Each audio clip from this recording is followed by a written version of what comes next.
34, ¿no?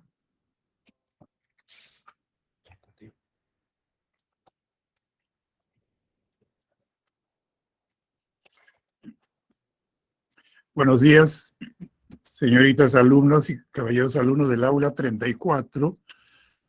Quisiera saber si me escuchan normalmente y si pueden mirar, visualizar la diapositiva. ¿Es así? Hola. ¿O no hay alumnos? El fútbol es a la 1. ¿Por qué no hay gente? ¿Aló? Sí se puede ver, profesor. Gracias, gracias. Pensé que no, que ya estaba usted también esperando el fútbol. Bueno, entonces vamos a empezar nuestra clase. Soy Hernán Núñez, su profesor de literatura, y vamos a empezar la clase correspondiente a la semana 7. Literatura española, siglo de oro, el barroco en la narrativa, y específicamente Cervantes y el Quijote. Y luego saltamos, porque así es el sílabo, a romanticismo, que como ya ustedes saben, se desarrolló en el siglo XIX. Veamos, pues. Aquí está desagregado. El español del siglo de oro, narrativa barroca, Miguel de Cervantes, el Quijote. Y luego, en el siglo XIX, el romanticismo. Y uno de los representantes más destacados en la novela es Gustavo Adolfo Bécquer, pero que no es el único, ¿verdad?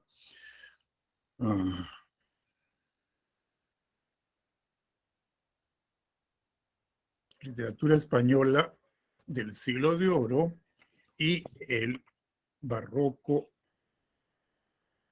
en la narrativa. Como siempre, hay que tener muy claros, alumnas y alumnos, el panorama cronológico. Siempre tenemos que estar ubicados en el tiempo, en los determinados siglos o mitades de siglos. No años, porque sería mucho pedir, pero sí. Bueno, ustedes saben que la Edad Media termina en el siglo XV. En el XVI se dio el Renacimiento, de lo cual hemos hablado la semana anterior, y el Barroco, o siglo de plenitud, el XVII. 18 es el neoclasicismo. La semana pasada les hablé someramente de un autor y una obra muy importante del neoclasicismo, Leandro Fernández de Moratín, El sí de las niñas. Y bueno, que el romanticismo sí hay bastante más que hablar, pero el sílabo nos pide solamente Gustavo Adolfo Bécquer. Sin embargo, vamos a hacer una mención rápida de algo más. Esto es lo concerniente al panorama cronológico. La narrativa, o dicho a la inversa, el barroco en la narrativa, porque hemos visto el barroco en la poesía y sobre todo en el teatro, ¿verdad? Pedro Calderón de la Barca representa el barroco en el teatro, en el género dramático. En este caso, Cervantes y su novela magistral, Don Quijote, el ingenioso hidalgo Don Quijote de la Mancha. Cervantes vivió entre los años 1547 y 1616.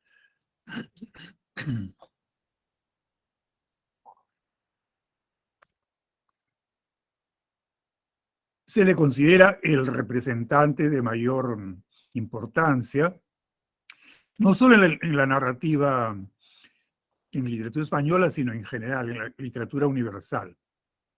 Él nació en Alcalá, un pueblo llamado Alcalá de Henares, que está cerca de la capital de Madrid, en un modesto hogar de clase media, y al cabo de su vida murió en Madrid. Participó también, como lo hemos mencionado en todos los autores, en actos bélicos, que la España siempre estaba en guerra con algún otro país. a Cervantes le tocó participar en la batalla de Lepanto, en donde quedó herido, mutilado prácticamente de la mano izquierda, y a partir de entonces se le llamó el Manco de Lepanto, apelativo del cual él se sentía orgulloso. Incluso cayó prisionero en Argel y permaneció allá algún tiempo, no tan corto, algo de 5 años aproximadamente. Ejerció varios oficios, entre ellos el de recaudador de impuestos, y murió lamentablemente en la pobreza y sin el reconocimiento que se le debió haber dado, sin el reconocimiento que ha logrado su obra después de su muerte. ¿Qué comprende la obra de Cervantes? En poesía, El viaje del Parnaso, y en el teatro también algunos entremeses, como les he explicado anteriormente, entremeses se llamaban obras cortitas, muy ligeras, de tipo comedia. La guarda cuidadosa, El retablo de las maravillas, entre otras. También publicó algo en el género tragedia, El cerco de Numancia. Y en cuanto a la comedia, Pedro de Urdemalas, son títulos que están poco menos que olvidados porque todo se vio opacado por el brillo de su novela mayor, El ingenioso hidalgo Don Quijote de la Mancha. Sin embargo, también se estudian y sí se recuerdan y se reconocen las novelas ejemplares, ¿ah?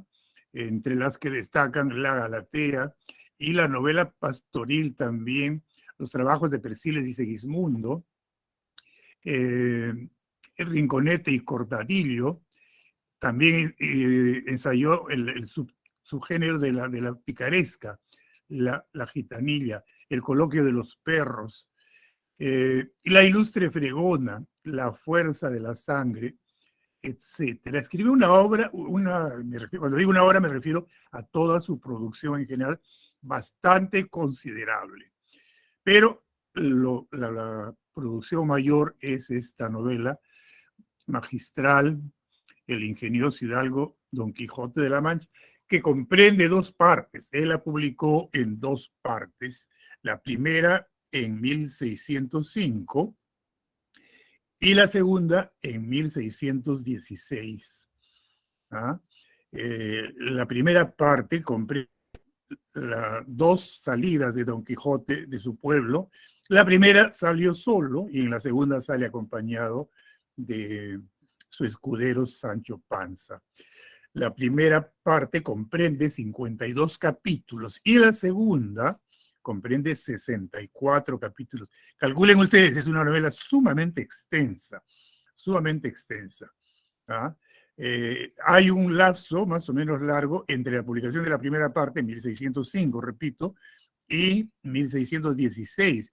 Ocurrió que en 1614, por ahí, apareció una falsa segunda parte. Por el éxito que tuvo la primera parte, alguien, anónimamente, pero que puso un nombre falso, publicó una falsa segunda parte, es decir, una segunda parte apócrifa. De manera que eso lo llevó a agilizar la publicación de la segunda, auténtica, que como repito una vez más, se publicó en el año 1616. Es bueno mencionar algunas referencias socioculturales también. Se presenta en el Quijote a la España del siglo XVI. Desfilan lugares, una cantidad inmensa de lugares geográficos de la España, de Castilla principalmente, y desde luego de La Mancha, ¿no? El pueblo de La Mancha.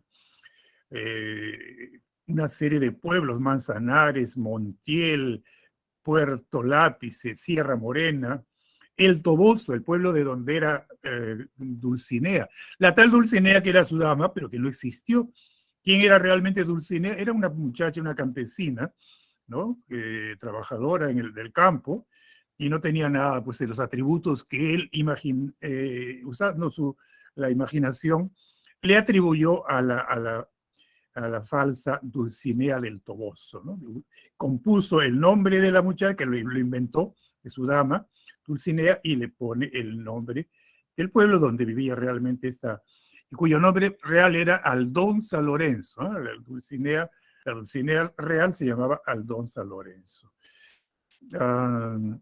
Se exponen también una serie de sentimientos de justicia y de amor. En algunos casos, el caballero, cuando se aloja en una venta, se llamaban ventas a una especie de tambos, acá en el Perú se llamó tambos, durante el Tahuantinsuyo, o alojamientos, ¿no? Donde los viajeros que viajaban a caballo o en carruaje podían alojarse y permanecer un día o más de un día, una noche, y lo acogían muy bien a Don Quijote porque se ganaba las simpatías, enseguida se daban cuenta que estaba un poco desquiciado, pero que hablaba muy bien y decía cosas muy interesantes. ¿Ah?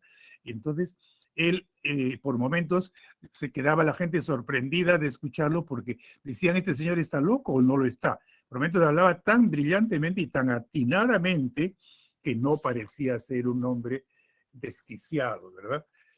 Por ejemplo, cuando dio un discurso sobre la diferencia entre las carreras de las armas y la carrera de las letras. Hizo un parangón, una comparación, y dejó deslumbrados a los oyentes.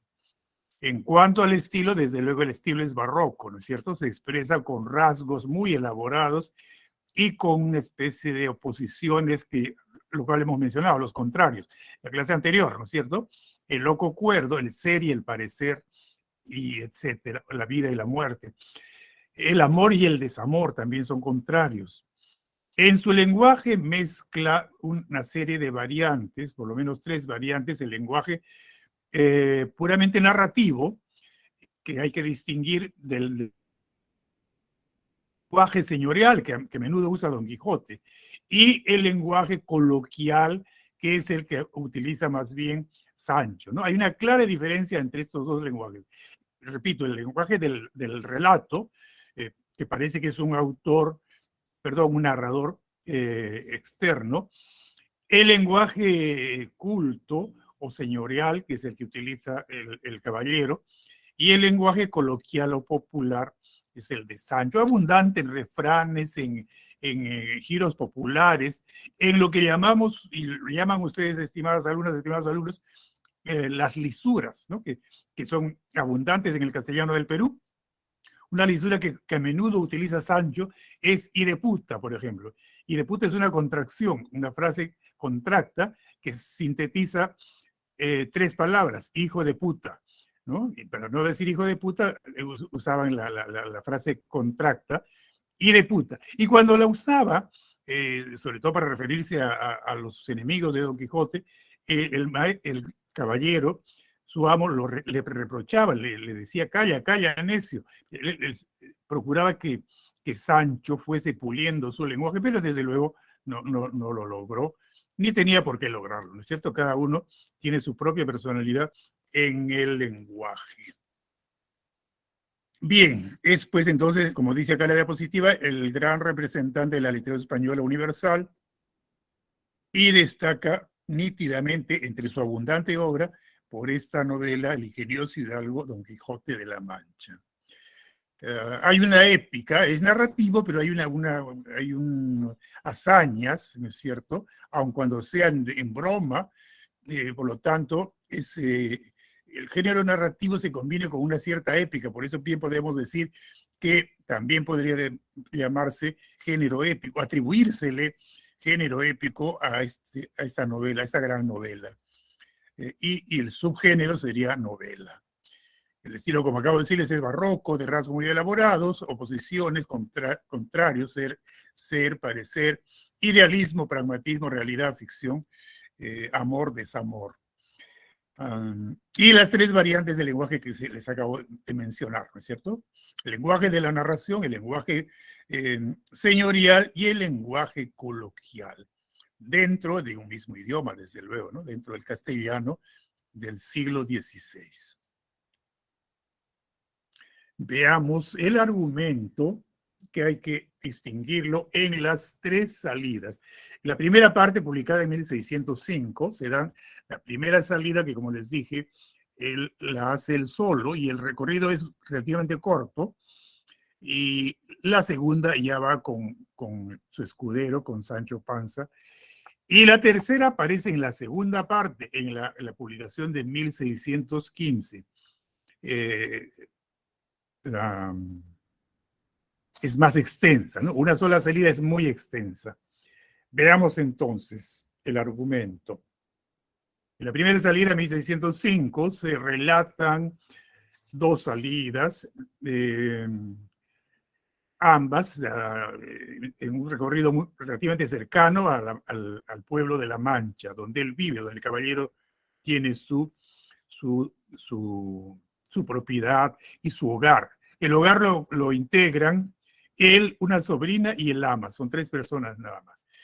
Pues bien, en la primera salida decíamos, el héroe llega a una venta donde le solicita al dueño, al ventero, y él se alucina, para usar una palabra que usan ustedes también, un lenguaje juvenil del Perú, él alucina que es un caballero, que es un castillo, la venta es un castillo, y le habla de manera apropiada, como corresponde hablarle a un señor de un castillo, y le pide que lo arme caballero. Le sigue la corriente el ventero, se da cuenta que está un poco desquiciado, y le da las facilidades para que se pase la noche entera pelando sus armas, y al amanecer se realiza la ceremonia de armarlo caballero.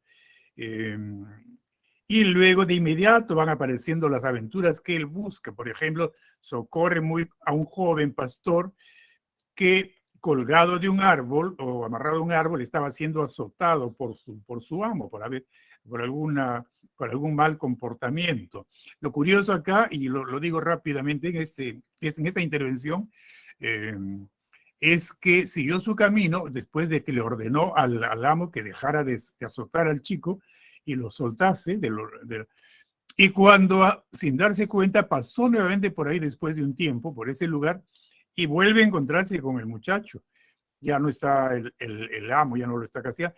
Y le dice, señor, le ruego que si volvemos a encontrarnos y usted ve que mi amo me está castigando, no intervenga. Mire, qué curioso, ¿verdad? El chico le pide que no intervenga. La primera vez le agradeció de 1000 formas y ahora le dice, no intervenga usted. ¿Por qué razón? Porque luego que usted partió, mi amo me castigó doblemente. Miren, pues así era la cosa, ¿no es cierto? Así era el abuso de las clases sociales. Y más allá es molido a palos por unos mercaderes y, vuelto a su lugar por uno de sus amigos, ¿no? Cuando se enteran que está haciendo está protagonizando estas aventuras que más bien lo traen maltrecho, porque siempre queda mal parado Don Quijote, en el sentido estricto. Él tiene 3 amigos en el pueblo, el cura, el barbero y el estudiante, el bachiller Sansón Carrasco. Pues bien, los amigos se ponen de acuerdo y con engaños lo llevan de regreso a su casa. Permanece un tiempo en su casa, se repone de los golpes y, como ya le había dicho el ventero, señor, usted no puede ir por esos caminos sin un escudero. Entonces le propone a Sancho Panza, que es un campesino vecino de por ahí, un campesino pobre y con mujer y con varios hijos, y Sancho inicialmente le responde negativamente que no, pero Don Quijote insiste. Y luego Sancho le pregunta, ¿y cuánto me va a pagar? No, le dice, las leyes de caballería establecen que no se paga sueldo al escudero. Y Sancho era materialista, desde luego, no le interesaba, y además que era pobre, tenía hijos que mantener. Entonces, ¿cuál va a ser mi recompensa? Don Quijote le dice, en algún momento yo voy a ganar alguna batalla importante y puedo convertirte en arzobispo. En la época se podía llegar al grado de arzobispo sin ser sacerdote.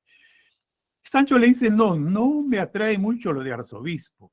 Y entonces Don Quijote le dice, te puedo llegar a instituir como gobernador de una ínsula.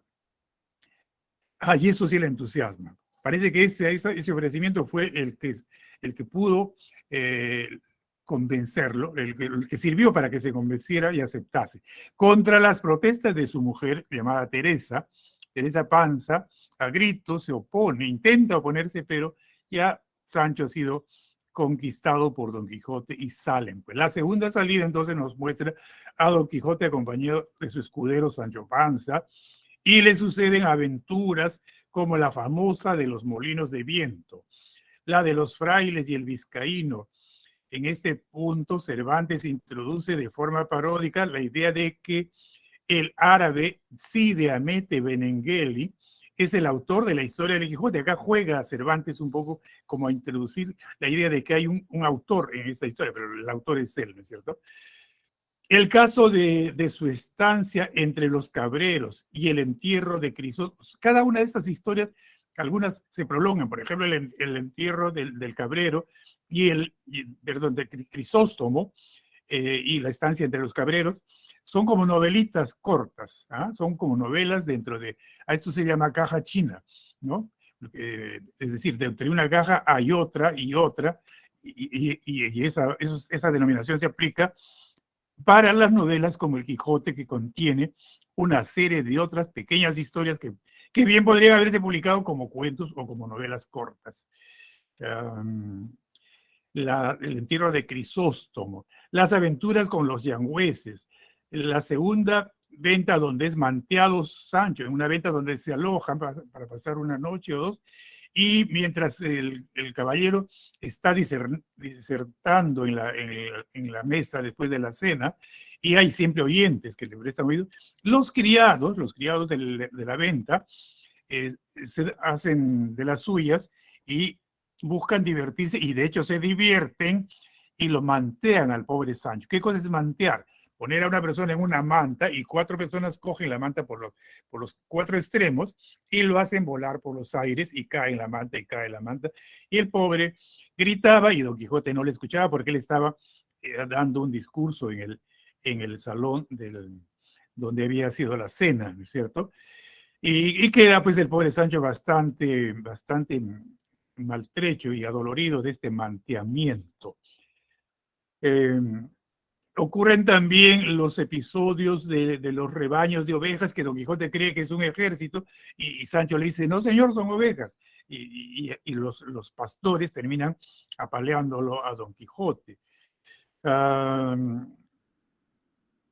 Finalmente, se le aparece una dama, una princesa, con un nombre curioso que le inventa el autor, Micomicona, y le pide que la auxilie, pero es una estratagema que han ideado nuevamente sus amigos, el cura, el barbero y el bachiller, y uno de ellos va disfrazado de dama y le piden que la auxilie y de esa forma, nuevamente con años lo llevan a su casa, a su pueblo.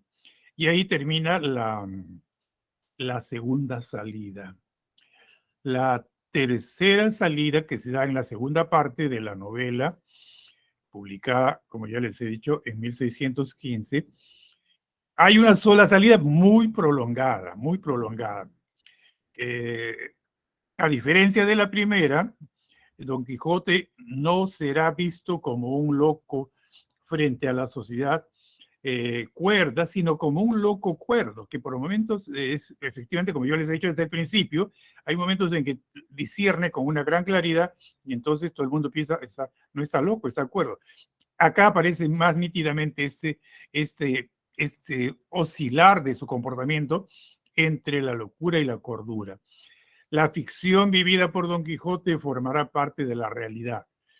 En una aldea, el bachiller, cerca a su casa todavía, el bachiller Sansón Carrasco informa a Sancho Panza y a Don Quijote sobre la fama del libro El ingenioso hidalgo Don Quijote. Miren cómo juega acá Cervantes, ¿verdad?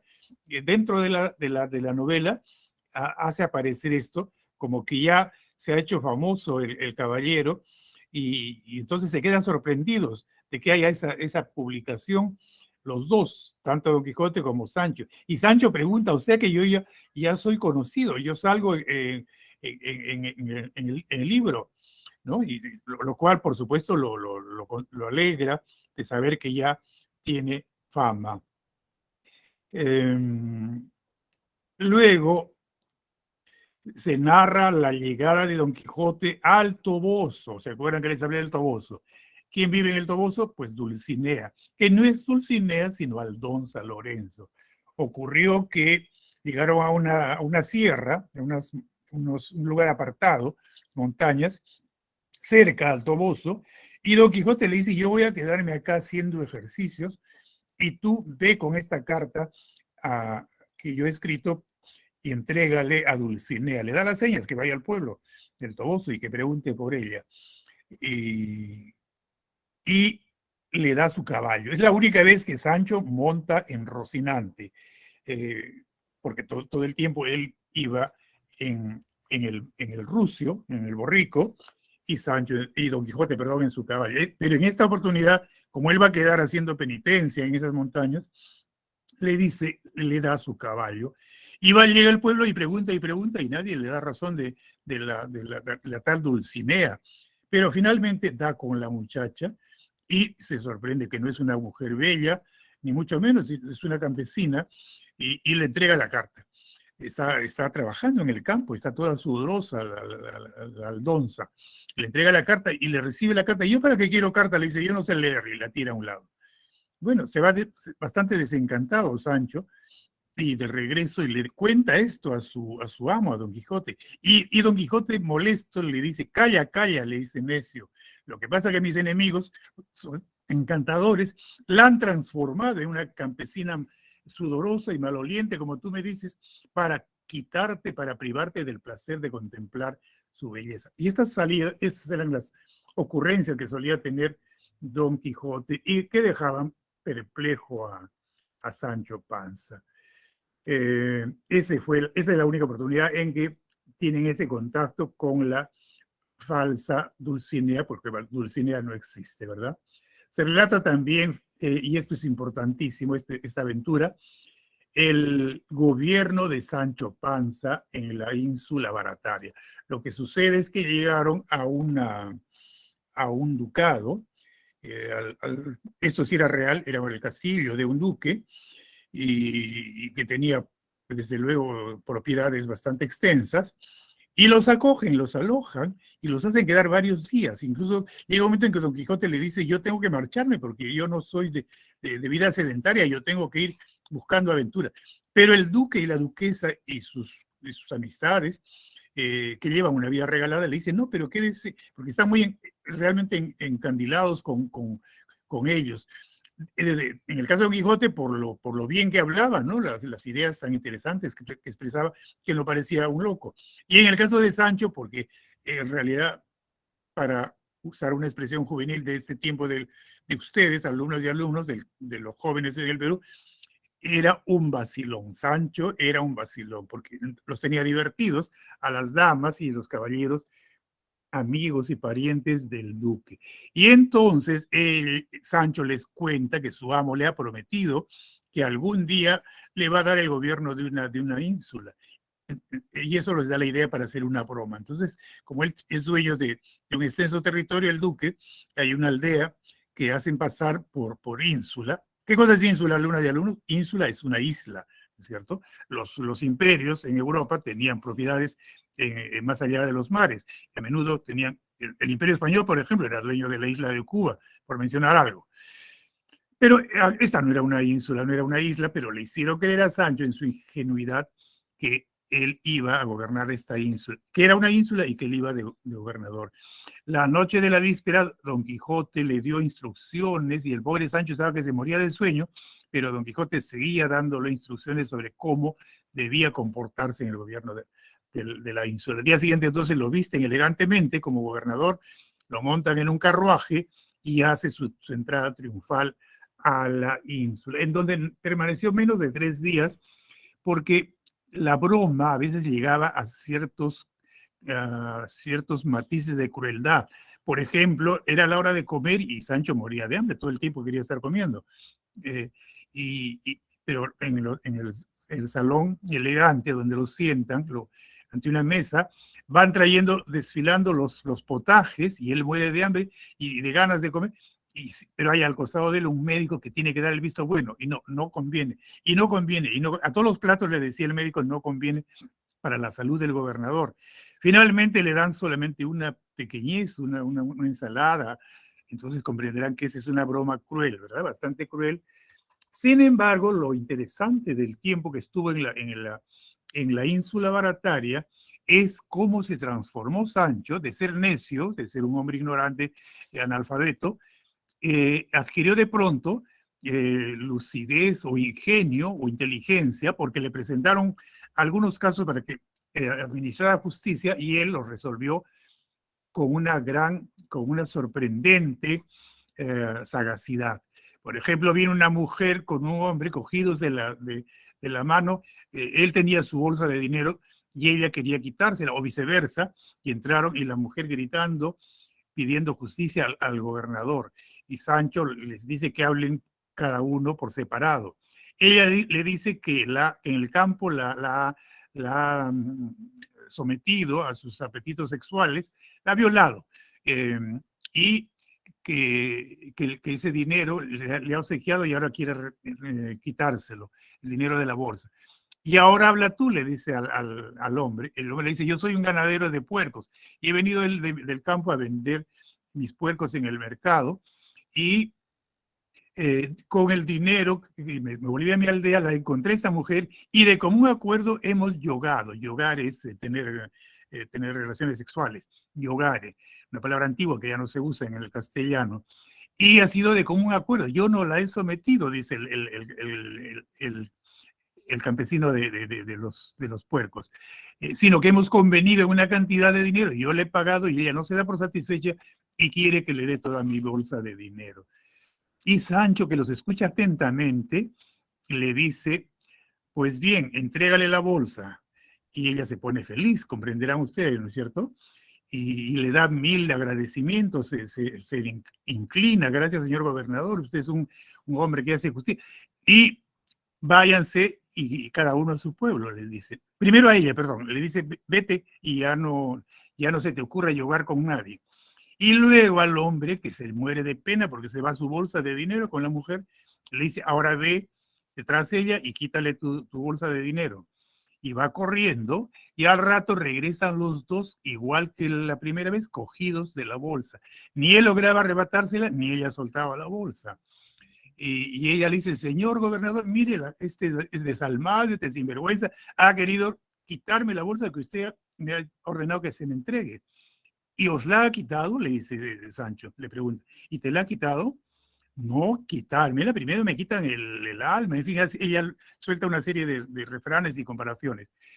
Y Sancho, con una gran sabiduría, le dice, pues bien, si la primera vez hubieras puesto esta fuerza que has puesto para retener la bolsa, nadie te habría obligado a yogar en el campo contra tu voluntad.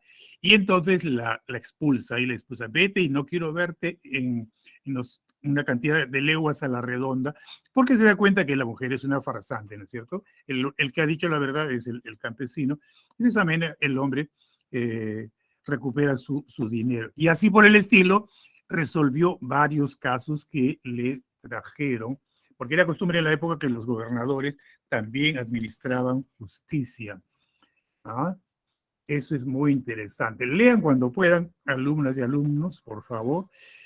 A ver si tengo por acá anotado el capítulo, pero ustedes vayan a la segunda parte del Quijote, pueden encontrarlo en internet, desde luego. El gobierno de Sancho, pongan el gobierno de Sancho en la ínsula Barata y lean, claro que el castellano es un poco, para ustedes sobre todo, un poco difícil seguramente porque no es el castellano del siglo XXI, pero van a entender y van a disfrutar, aunque sea lean una parte del gobierno de Sancho en la ínsula Barataria.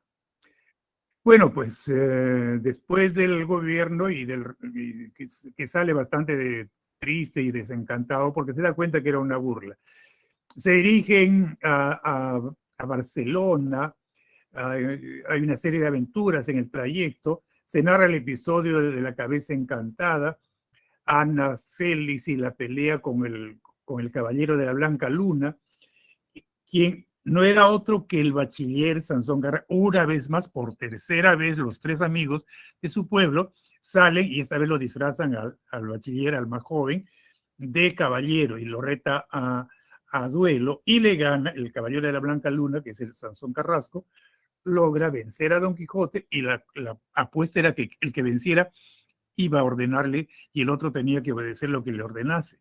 ¿Y qué le ordena en este caso? Que vaya con él y lo llevan a su pueblo de regreso, y esta vez ya es definitivamente, ¿no es cierto? Ya, entre tanto, el ama y la criada se han deshecho de los libros que eran los causantes, las lecturas de novelas caballerescas, le habían quitado el juicio a su señor, y entonces con la ayuda de los tres amigos seleccionan los libros que se pueden conservar, los que no eran de aventuras, y los que había que botar al patio donde el ama y la sobrina iban haciendo una hoguera, iban quemando los libros. De tal manera que cuando regresa al final de la tercera salida, Don Quijote, bastante maltrecho y apaleado, ya encuentra este panorama distinto y también recupera la lucidez. Cae enfermo ya de muerte, eh, y Sancho lo visita. La sobrina y el ama le niegan la entrada. No, porque tú eres el causante, le lo insultan, eres tan necio como... No, no, no, no. Pero él insiste una y otra vez durante varios días hasta que logra que le permitan entrar a visitar a su amo. Lo encuentra en su lecho, que será el lecho de muerte ya, y dialogan, ¿no? Don Quijote allá es algo parco, no habla mucho, pero el que habla más es Sancho y le dice, señor, usted no puede morirse de ninguna manera porque tenemos todavía mucho que recorrer y aventuras y problemas que resolver. Miren ustedes cómo se ha producido esa transformación. Don Quijote ha recuperado el juicio, ¿no? Y Sancho se ha vuelto loco, entre comillas, idealista, porque le ha contagiado ese idealismo de ir corrigiendo las injusticias por el mundo. Bueno, el mundo para ellos eran por los lugares de esos pueblos de Castilla, principalmente. En fin, así pues entonces en el retorno lo esperan algunas aventuras más de menor importancia y llegan a su pueblo y ocurre esto que acabo de decirle, ¿no es cierto? La enfermedad, la recuperación de la lucidez y la muerte de Don Quijote. Acá lo tienen sintetizado.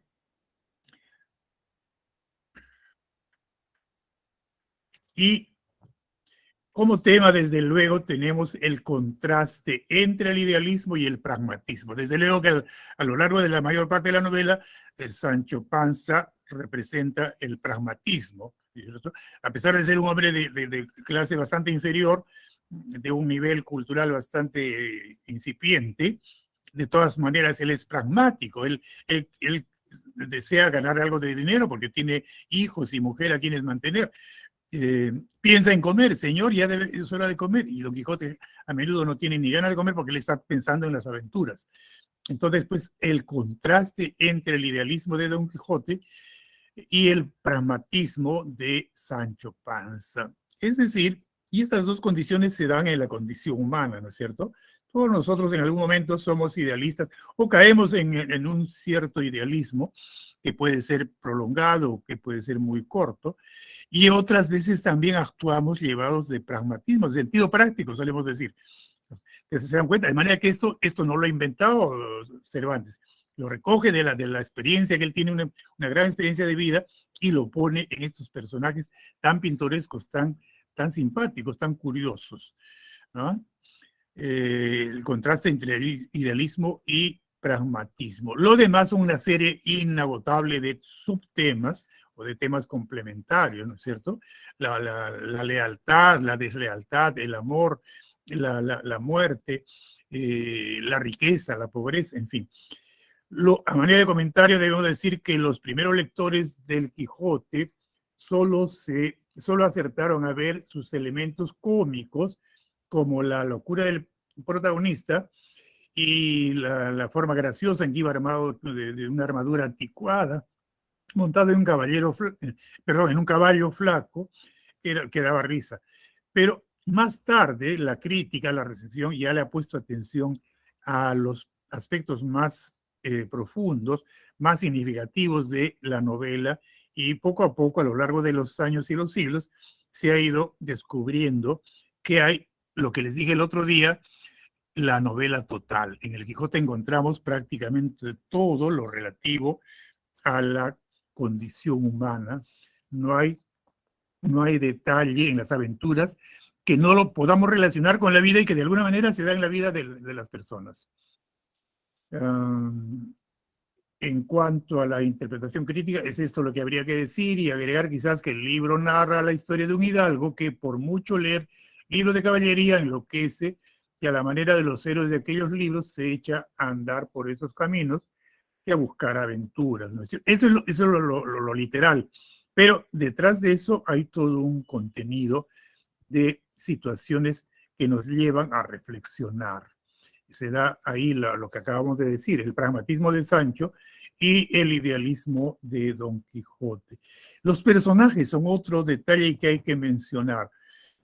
Don Quijote representa la clase alta, más o menos, media alta, ilustrada, vive la ficción o idealidad de los libros en contradicción con la cruda realidad, que lo hacen vivir una realidad que no es real.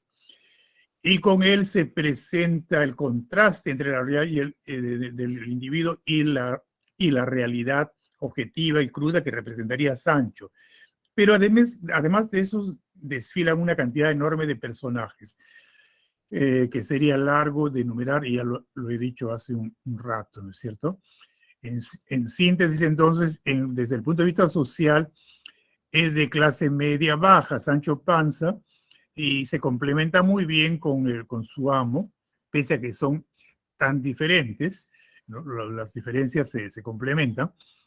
Es decir, cómo se complementan el pragmatismo con el idealismo. Por eso yo les decía que todos nosotros, ustedes y yo en algún momento somos pragmáticos y en algún momento somos soñadores e idealistas.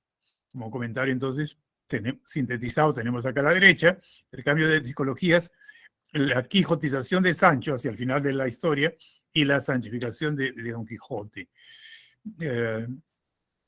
Combatir la afición por los libros de caballería, ese fue el propósito del autor de la obra, pero que finalmente resultó una obra que alcanzó objetivos mucho mayores que este fin que inicialmente se propuso Cervantes. Don Quijote y Sancho Panza son dos tipos humanos eternos, por eso le digo, la novela total se da acá. En el cuadernillo tienen ustedes el fragmento de los molinos de viento. Léanlo, por lo menos lean esto. Nosotros no tenemos tiempo. Y pasamos al romanticismo. El romanticismo español es de alguna manera el rechazo al neoclasicismo del siglo anterior, del siglo XVIII, del siglo de las luces, ¿cierto? En que una obra importante fue El Cid de las Niñas, que les he mencionado, de Leandro Fernández de Moratín, la comedia, y también poesía, y sobre todo estos dos géneros, la poesía y la narrativa. También este romanticismo que viene de Alemania y de Francia es una especie de rechazo a la primacía de lo racional, y debe más bien darse rienda suelta a las emociones, a los sentimientos, en suma, la libertad. Las características del romanticismo son poco menos que las mismas, ¿no es cierto?, que ya hemos revisado para el romanticismo en otras latitudes de la Europa occidental. Culto al yo, del espíritu individualista, el ansia de libertad y el uso de la libertad. El poeta es libre de escribir como le place, lo que siente, y no se lleva necesariamente de la razón, sino de sus impulsos emocionales. Perdón.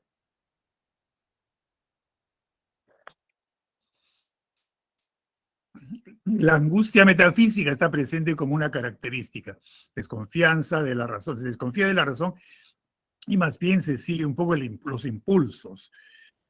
El idealismo, también el romanticismo es idealista, se idealiza lo propio, la cultura de cada pueblo, y desde ese punto de vista, nuestro nuestro Ricardo Palma, que es el mayor romántico de la literatura peruana, ¿no es cierto? ¿Qué cosa logra, qué cosa plasma en las tradiciones peruanas? Pues las costumbres limeñas, ¿no es cierto? Y eso es lo propio. Esto es, de alguna manera, es idealizar la cultura y la historia de cada lugar, de cada pueblo, de cada país. Valoración de lo histórico, que también, o de la historia, no necesariamente de lo histórico, sino de la historia, de los hechos que son parte de la historia. Historia y tradiciones. Acá lo tienen sintetizado. Idealismo, culto del yo, angustia metafísica, valoración de la historia y de las leyendas, y la exaltación del paisaje y de la naturaleza, propios de cada lugar. La libertad creadora. En cuanto a esta característica, valoración de lo histórico y lo legendario, las leyendas, eso explica cómo José Zorrilla, a quien ya les he mencionado en la semana anterior, José Zorrilla tomó la leyenda de Don Juan e hizo una obra de teatro muy original, al final de la cual salva a don Juan de ir al infierno, y esa variación fue la clave para el gran éxito que tuvo el Don Juan de Zorrilla. Como ya les dije, la historia del Don Juan es una historia que circulaba desde muy antiguo en España como leyenda, como una leyenda de transmisión oral. Gustavo Adolfo Bécquer vivió entre 1836 y 1870. Escribió su poesía y sus leyendas, tanto en verso como en prosa. Las rimas son géneros líricos, desde luego, y como características estilísticas podemos decir que son poemas breves, generalmente breves, bastante sencillos, de una lectura muy simpática. El tema que desarrolla es el amor idealizado y también el amor como deseo o el deseo amoroso, si prefieren que lo digamos así, el amor como ilusión imposible, el amor platónico, la aparición súbita del sentimiento amoroso. Gira casi siempre las rimas y también las leyendas de Bécquer en torno al tema del amor con una serie de variantes. Aparece, por ejemplo, la mujer que está presente siempre que se hable del amor, desde luego, tres tipos de mujer: la mujer ideal, la mujer poesía, que es una creación de la mente del poeta, y la mujer fatal, la mujer que es incapaz de amar, que no puede ser amada. En cuanto a las leyendas, pero antes de pasar, acá lo tenemos sintetizado. El estilo, como acabo de decir, es poemas breves, sencillos. El tema es el amor idealizado y que se desagrega en estos temas que también acabo de mencionar, ¿no es cierto? Deseo amoroso, amor imposible, el amor platónico, la aparición súbita del sentimiento amoroso. Y los tres tipos de mujer que aparece también como una creación. Las rimas son realmente una poesía muy, muy deleitosa, que da gusto leer. Por ejemplo, la rima 53, que no está acá, pero yo la hubiera puesto. Si de mí dependiera, la hubiera puesto. Es la que más se conoce, que mucha gente la sabe de memoria. A ver si la tenemos acá en el libro. Creo que yo la tengo acá. La rima 53. Sí, volverán las oscuras golondrinas en tu balcón sus nidos a colgar, y otra vez con el ala los cristales jugando llamarán. Pero aquellas que el vuelo refrenaban, tu hermosura y mi dicha contemplar, aquellas que aprendieron nuestros nombres, esas no volverán. Volverán las tupidas madreselvas de tu jardín las tapias a escalar, y otra vez a la tarde, aún más hermosa, sus flores abrirán. Pero aquellas cuajadas de rocío cuyas gotas mirábamos temblar y caer como lágrimas del día, esas no volverán. Volverán del amor en tus oídos las palabras ardientes a sonar. Tu corazón de su profundo sueño tal vez despertará, pero mudo y absorto y de rodillas, como se adora a Dios ante su altar, como yo te he querido, desengáñate, así no te querrán. Como ven, es bellísima la rima 53 y trata casi siempre el tema del amor. En cuanto a las leyendas, lo que hay que decir es esto, ¿no es cierto? Que aparece siempre un elemento legendario, que muchas veces lo toma de la tradición oral, y bueno, a veces también lo crea el autor, Becker. Destacan la Jorca de Oro, los ojos verdes, el rayo de luna, Maese Pérez el organista. Sobre todo la Jorca de Oro, ¿ah? Que el semestre pasado venía completa, pero esta vez no. En el cuadernillo tienen ustedes una mención y algunas reflexiones. ¿Qué tema desarrollan o qué temas? Las leyendas, también el amor, pero y complementariamente lo sobrenatural, la transgresión de las normas, incluso de las normas religiosas, de las obligaciones. La España era muy religiosa, muy cristiana. El castigo mediante la locura o la muerte, y eso se da en la Jorca de Oro.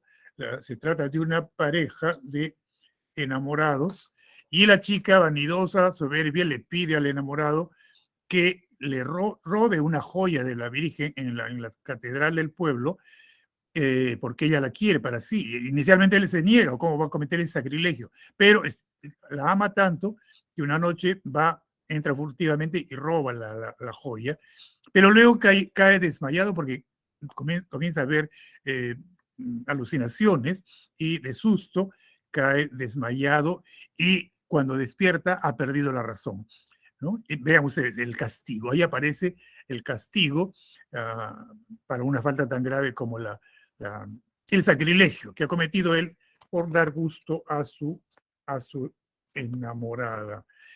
Tienen ustedes brevemente puesto el argumento de la Jorca de Oro en el cuadernillo. María, joven hermosa, le pide a Pedro, su enamorado, aunque ya les acabo de referir, pero bueno, la joya que posee la Virgen en la catedral de Toledo. Al principio él se niega, pero decide complacer a su amada. En la noche ingresa a la iglesia, sube al altar, cierra los ojos para no ver la Virgen mientras toma por respeto, por miedo, a mirarle el rostro a la Virgen. Coge la jorca y cuando abre los ojos grita, da un grito terrible, porque está viendo estatuas, santos, monjes, ángeles que se le presentan. Son alucinaciones, desde luego, ¿verdad? Y demonios que se le acercan amenazantes. Él se desmaya y al día siguiente despierta y ha perdido la razón. En resumidas cuentas, en la Jorca de Oro, Becker hace referencia a una hermosura diabólica. La chica es muy bella, pero su belleza a veces es un engaño, porque la creencia religiosa, ¿no? Hacía creer estas cosas, que el diablo podía presentarse en la forma de una muchacha bella. Lo bello se mezcla con lo demoníaco, la belleza se vincula con lo monstruoso y lo deforme, la hermosura es enfermiza, inspira vértigo y desasosiego, y también, desde luego, castigo. Ahí lo tenemos. Las leyendas se estructuran de esta manera, como un cuento, como un relato, una introducción, desarrollo y una conclusión. En el caso de la Jorca de Oro es una conclusión terrible, ¿verdad? Bueno, pues eso es todo. Eso es todo. Y acá tenemos las respuestas. 1C, 2B de bondad, 3A, 4D de Dante, 5C, 6A, 7D de Dante, 8C, 9B de bondad, 10A.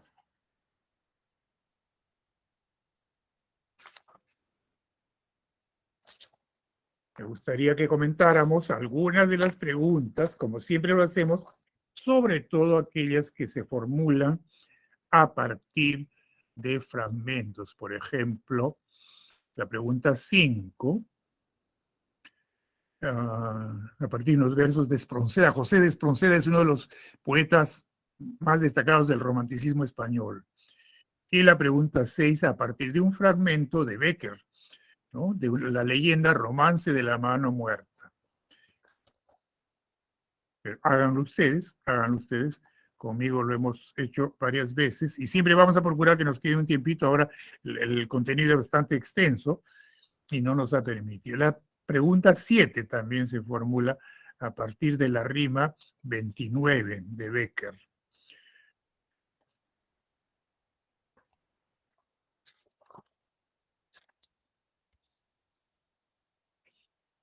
Y la pregunta 10, a partir de un fragmento de la Jorca de Oro que acabamos de comentar, que es la única que hemos comentado en todo caso, ¿verdad?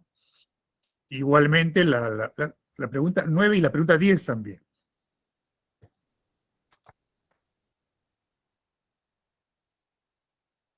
Eso es todo, estimadas alumnas, estimados alumnos.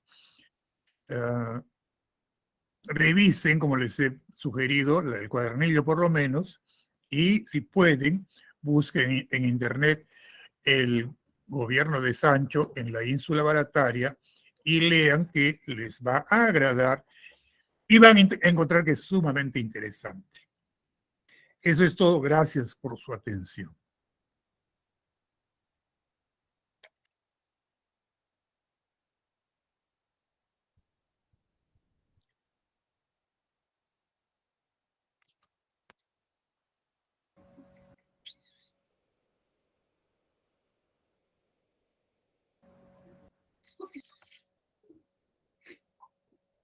Yo, profe.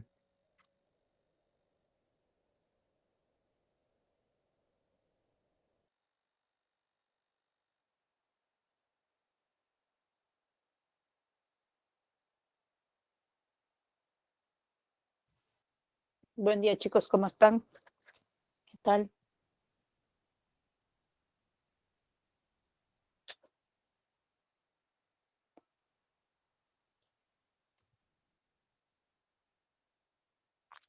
Buenos días.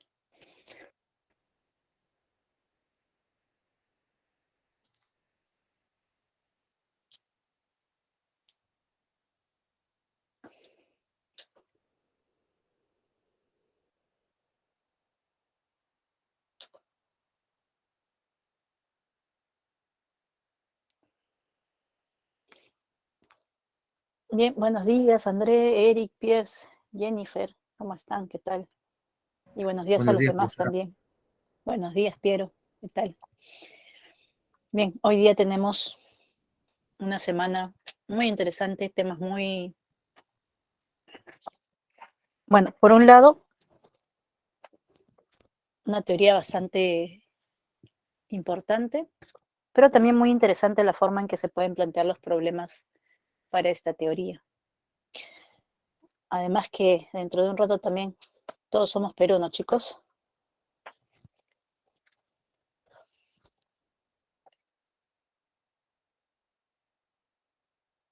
Hoy día tenemos también, esperemos tener la alegría pues de que nos vaya bien a nuestra selección.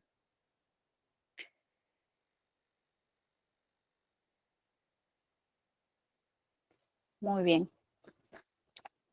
Bien, entonces, esta semana continuamos con los polinomios. El tema de ahora es división de polinomios, que como les repito, tiene una teoría bastante sólida, robusta también. Hay varios temitas aquí que hay que desarrollar, pero es muy bonito, porque ustedes van a aprender a identificar distintas situaciones en las que van a aplicar esta teoría, ¿no? Aquí tenemos un resumen. Primero vamos a ver el algoritmo de la división, que probablemente ustedes ya conocen con los números, es exactamente el mismo algoritmo, adaptado obviamente a los polinomios, ¿no? Luego vamos a ver métodos de división sintética como Horner y Ruffini, algunas variantes de ellos, por ejemplo, Horner tiene el Horner inverso, y bueno, Ruffini en realidad tiene una forma generalizada, que es la que vamos a plantear desde el inicio. Luego vamos a ver el teorema del resto, o del residuo, y finalmente vamos a ver algunos teoremas que tienen que ver con factores o divisores. Muchos de ellos se parecen a los teoremas de los números, entonces ahí vamos a a recordar estos teoremas para que ustedes pues lo puedan ubicar más fácilmente. ¿Bien? Comenzamos entonces con la división de polinomios. La división de polinomios es una operación que inicialmente tiene dos polinomios que nos dan, ¿no? El polinomio dividendo y el polinomio divisor. Y la idea, pues, es, el objetivo, ¿no? Es hallar otros dos polinomios que se llaman el cociente y el resto. Ahora, estos polinomios cumplen ciertas condiciones. El esquema se parece mucho al que ustedes han visto en los números, ¿no? En los números, si tenemos un número n, a ver, por aquí, un número n, lo dividimos por un número, digamos, a, vamos a obtener como cociente, digamos, b, y vamos a tener un resto, ¿no? Entonces también hay una similitud. Y la forma de operarlo también se puede hacer de manera que, por ejemplo, si el número tiene 2 cifras, 3 cifras, vamos a ir tomando las primeras y dividiendo. Entonces, el procedimiento es muy parecido también al de los números, con varias cifras. A este D mayúscula le vamos a llamar dividendo, D minúscula sería el divisor, Q de X es el cociente y R de X es el resto.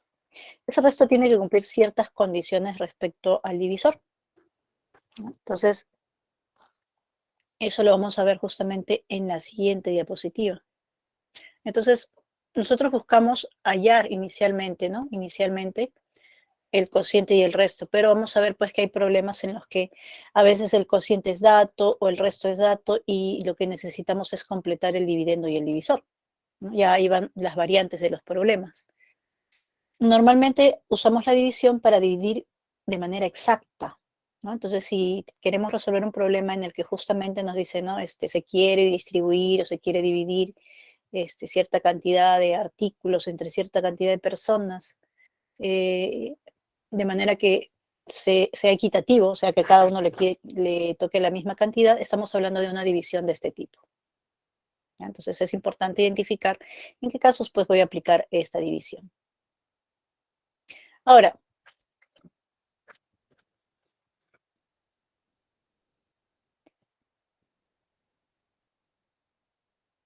hay una relación que vincula estos 4 elementos y eso se llama algoritmo de la división.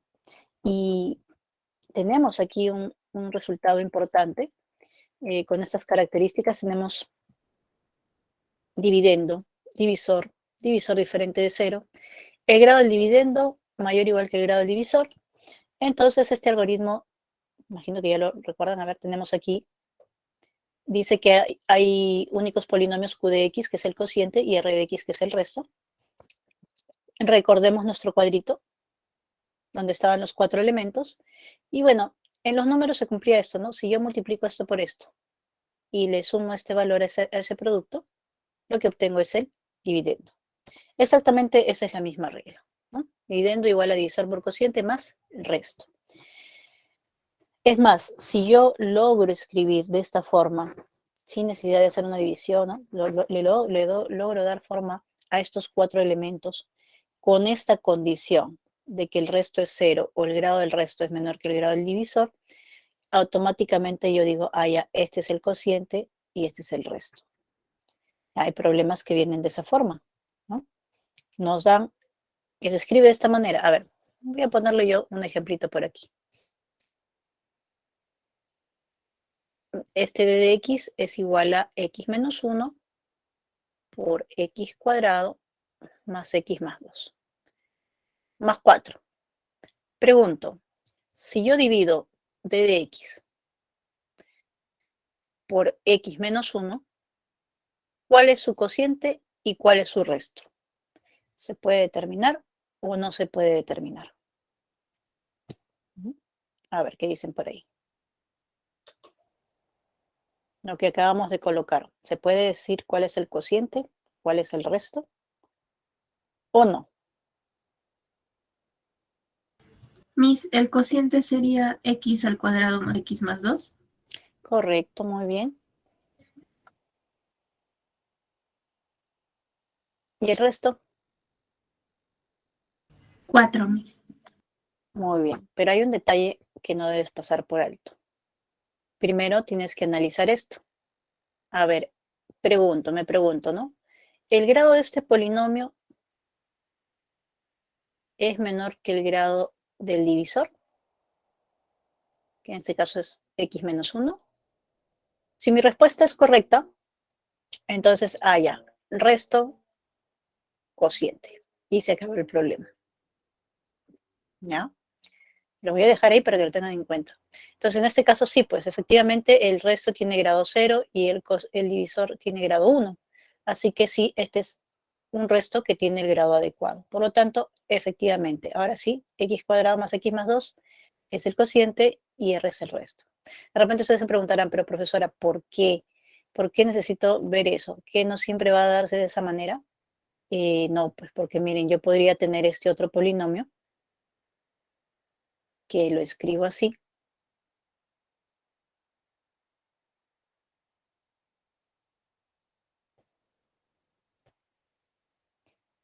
Y si yo les pregunto el cociente de dividir m de x entre d de x, entre x menos 1, mejor dicho.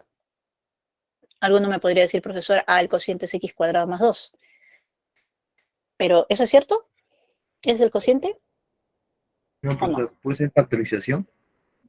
Claro, tendríamos que descomponer un poquito más, ¿no? Por ejemplo, aquí, miren, ese sería x menos 1 por 1, ¿verdad?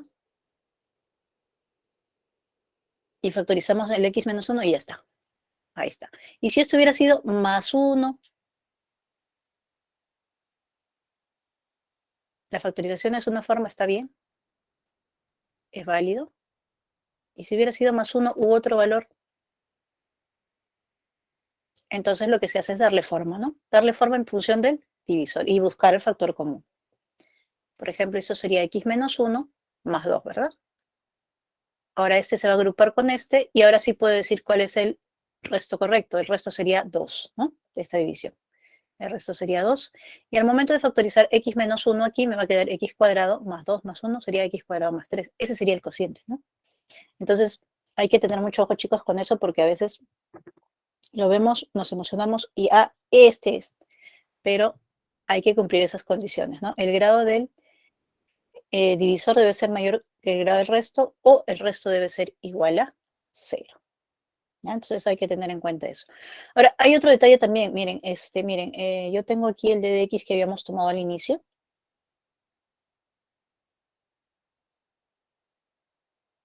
¿Ya? Porque eso también lo vemos en los números, pero a veces no le tomamos mucha atención, ¿no? Entonces, miren, si yo a d de x lo divido por x menos 1, lo que voy a obtener es esto. A ver, divido aquí por x menos 1, me queda x cuadrado más x más 2. Y aquí me quedaría 4 sobre x menos 1.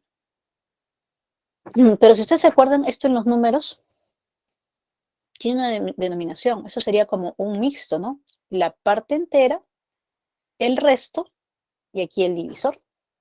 Entonces también se pueden ver expresiones de este tipo donde ustedes puedan identificar cuál es el resto de dividir por esta expresión y cuál es su cociente.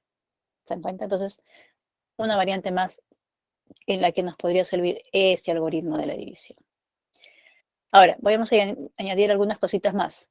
Vamos a borrar unos detallitos y vamos a darle algunos datitos más. A ver, bueno, entonces ya sabes que si tienen una relación de este tipo, donde ven dos polinomios multiplicados y sumándole un valor, no necesariamente vamos a obtener un cociente y un resto. Hay que analizar para ver si el resto es el correcto, si no le damos forma hasta que alcance las condiciones del resto respecto al grado, ¿no? Y en base a eso ya podemos hallar el resto y el cociente. No necesitamos conocer el polinomio desarrollado, ¿eh? Miren, aquí lo podemos calcular de esa forma. ¿Qué es lo otro que les voy a indicar? ¿En qué casos puedo usar el algoritmo de la división? A ver, tomen nota ahí. El algoritmo de la división ustedes lo pueden usar cuando el dividendo tiene un grado pequeño, como el que acabamos de ver, y le podemos dar forma, pues, ¿no? Grado 3, vamos dándole forma, en base al divisor le damos forma al cociente y luego al resto. Por ejemplo, a ver, digamos que mi dividendo es x al cubo menos 1. ¿Ya? Y mi divisor, pues,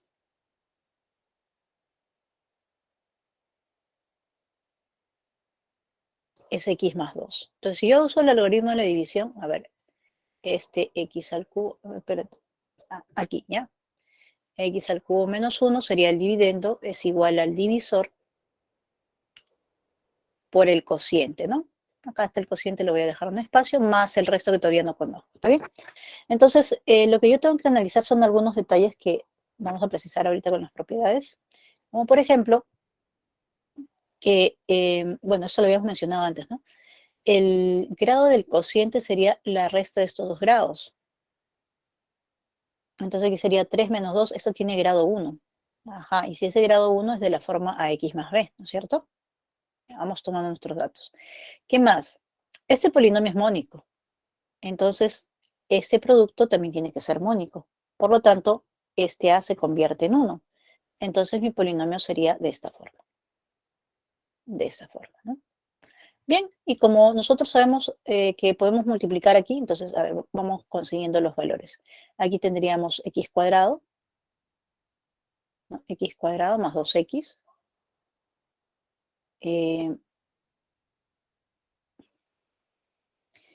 Corrección, x al cubo, ¿no? Ah, ya me estaba comiendo yo un x ahí. Ya. X al cubo, 2x, y luego tenemos bx cuadrado y 2b, ¿no? 2b.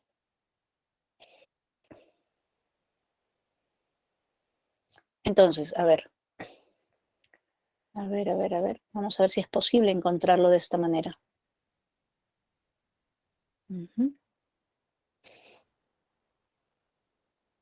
Ya. A ver, el x al cubo ya lo tengo. Si yo quiero menos 1, aquí, le puedo restar 1 y le sumamos 1. Ya está.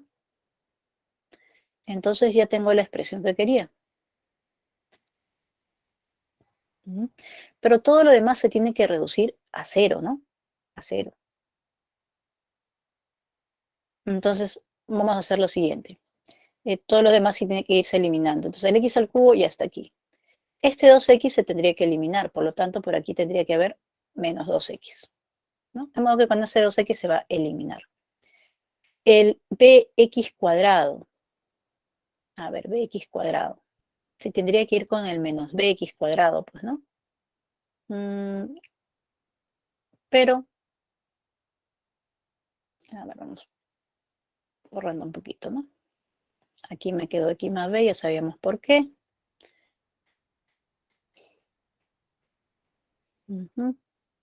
X por x, x cuadrado por x, x al cubo, ya está. Vamos a eliminarlo de lo del cubo que ya está. Luego tendríamos, ¿dónde está? Allá, 2x. Acá está, que pues se anula con este, ya lo quitamos. ¿Ya? A ver, ¿quién más? ¿Quién más? Tendríamos b por x cuadrado. Ya vamos a dejarlo un momentito y 2b. 2b. ¿No? 2b. Pero se supone que ese 2b tendría que ser el tal que al sumarlo con los demás constantes que no hay en este caso, ¿no? Me tendría que dar este coeficiente, ¿verdad? El menos 1. Entonces, ¿cuánto valdría ese b? Tendría que ser menos 1, ¿verdad?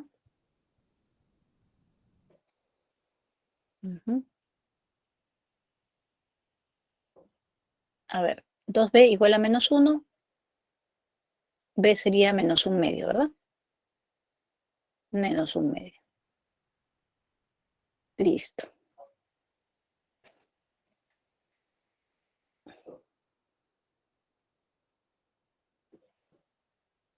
A ver, vamos a verificar entonces, ¿ya? Vamos a verificar cómo va quedando.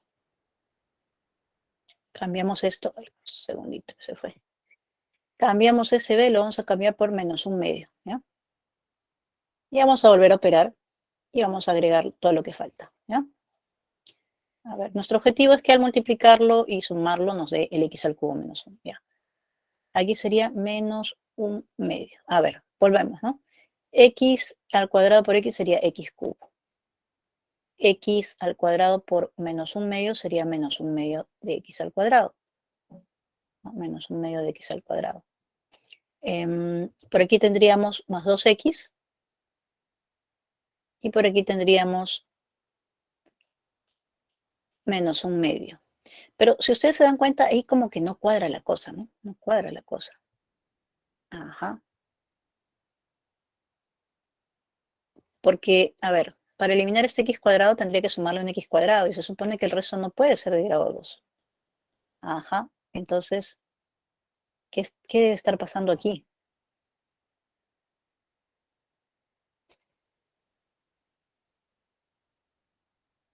Lo que está pasando es esto, que si es que ya se está pasando es porque no debe haber un b.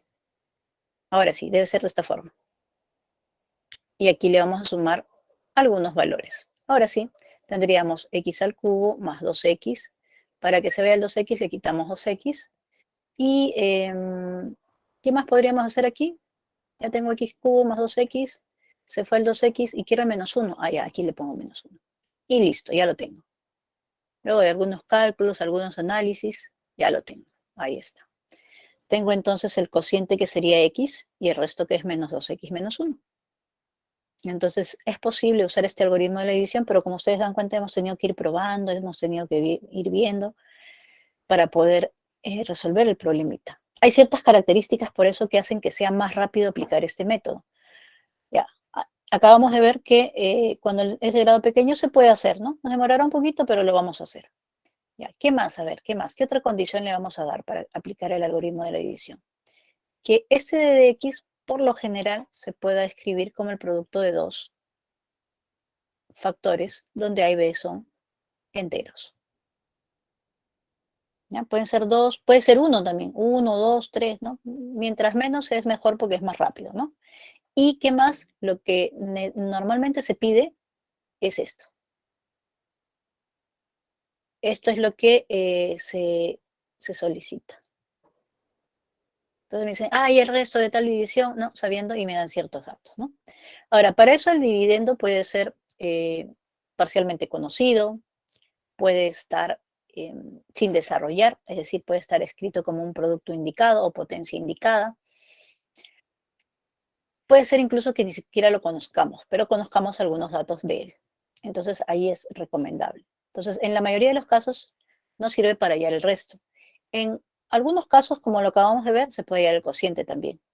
Pero en otros casos, si conseguimos hallar el resto, podemos hallar el cociente para valores numéricos específicos, ¿no? Por ejemplo, de repente me piden la suma de coeficientes del cociente, ya Q de 1, ya puedo evaluar en Q de 1 y ya está, ¿no? Y puedo calcular esos valores. Entonces, en resumen, ahí tenemos, a ver, quiero aplicar el algoritmo de la división, lo puedo hacer para divisiones, para hallar el cociente y el resto, cuando el dividendo es de grado pequeño, ¿no? 2, 3, ¿no? 4 ya es un poquito más complicado, ¿no? ¿Cuándo más puedo aplicarlo? Bueno, cuando me piden el resto y tengo que el divisor se puede factorizar, ¿no? Con coeficientes enteros se puede factorizar, un producto de dos factores, o más también puede ser. De modo que yo puedo evaluar en esos valores donde es cero, ¿no? Y ya eso lo vamos a ver en un ejemplito más adelante. ¿Bien? ¿Y cómo es el dividendo? Pues el dividendo puede ser parcialmente conocido, conocido de grado muy alto, puede estar de repente como una operación indicada de potenciación o multiplicación. Esas son las características para aplicar el algoritmo de la división. Para comprobar una división, obviamente también, ¿no? Si queremos comprobar si la división que hemos hecho está correcta, pues aplicaremos el algoritmo de la división. Bien, a ver, vamos a ver entonces un ejemplo. Primero vamos a ver, creo que hay algún comentario, a ver si hay alguna preguntita, ¿no? Bien, nuevamente, buenos días con todos, chicos. Ahí está. Bien, aquí de repente ustedes también dirán, profesora, pero ¿cómo ha hecho para hacer esto? Bueno, ya han visto cómo hemos trabajado. En este caso es mucho más sencillo porque x al cubo más 5 que vamos a dividir entre el x más 1, como dicen polinomios únicos, con esta condición nos están hablando del cociente y del resto. Entonces, bueno, una opción que le veo es esta. Escribirlo de esta forma, ¿no? Porque x al cubo más 1 tiene como factor x más 1. Es x más 1 por x cuadrado menos x más 1. Entonces, si lo escribimos de esta manera, aquí tenemos justamente el x al cubo más 1. Y aquí está el más 4, pues, ¿no? Pues ahí está. Entonces, fácilmente podemos verificar que eso es correcto. Además que aquí está el divisor y por lo tanto eso haría que este sea el cociente y este sea el resto. ¿Y eso por qué? Porque el resto cumple las condiciones. El grado del resto es mayor, el grado del resto es, perdón, menor que el grado del divisor, ¿no? Se cumple y por lo tanto eso hace automáticamente que Q de X sea el cociente y R de X sea el resto. ¿Ya? Bien. Bueno, justamente eso es lo que usamos en el ejemplito anterior. El grado del dividendo es igual al grado del divisor más el grado del cociente, o el grado del cociente es la resta de los grados, ¿no? Dividendo menos divisor. Cuando el R de X es 0, se dice que la división es exacta. O D mayúscula es divisible por D minúscula. O también que D de X es un factor de D mayúscula. D minúscula es un factor de D mayúscula. Entonces, todas estas denominaciones es necesario conocerlas porque en los problemas les pueden colocar eso como dato, ¿no? Entonces, de repente yo les digo, a ver, D minúscula de X es factor de D de X. Ah, ya, entonces me están diciendo que la división, si hago la división de ellos, esa división debe ser exacta, su resto debe ser 0. Cuando el resto es diferente de 0, entonces podemos hallar el grado máximo del resto. Justamente esta propiedad me permite aplicar los métodos de división de Horner y Ruffini que trabajan solamente con los coeficientes. ¿Ya? El grado máximo del resto sería el grado del divisor menos 1. Recuerden que la regla dice que el grado del divisor debe ser mayor que el grado del resto. Entonces, como máximo, el resto puede ser 1 menos porque estamos hablando de cantidades enteras. Bueno, ahí vamos a dejarlo unos segunditos para que tomen nota.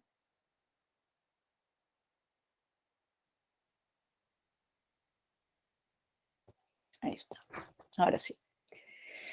Bien, entonces nos vamos a los métodos de división de los polinomios. Como les decía, vamos a ver Horner y Ruffini.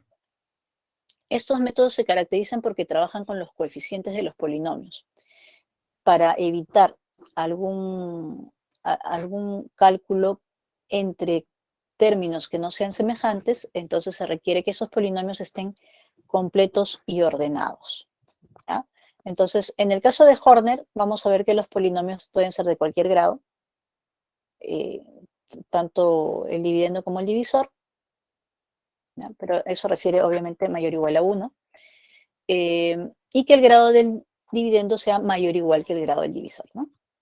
Entonces, como les repito, nosotros necesitamos para aplicar este método de Horner que el polinomio esté completo y ordenado en forma decreciente. Si no está completo, lo completamos, ¿ya? Polinomio dividendo y el divisor, ¿ya? Los dos. Entonces, por ejemplo, aquí ordenando y completo, bueno, ya está completo, ¿no? El dividendo, el divisor, ahí lo tenemos.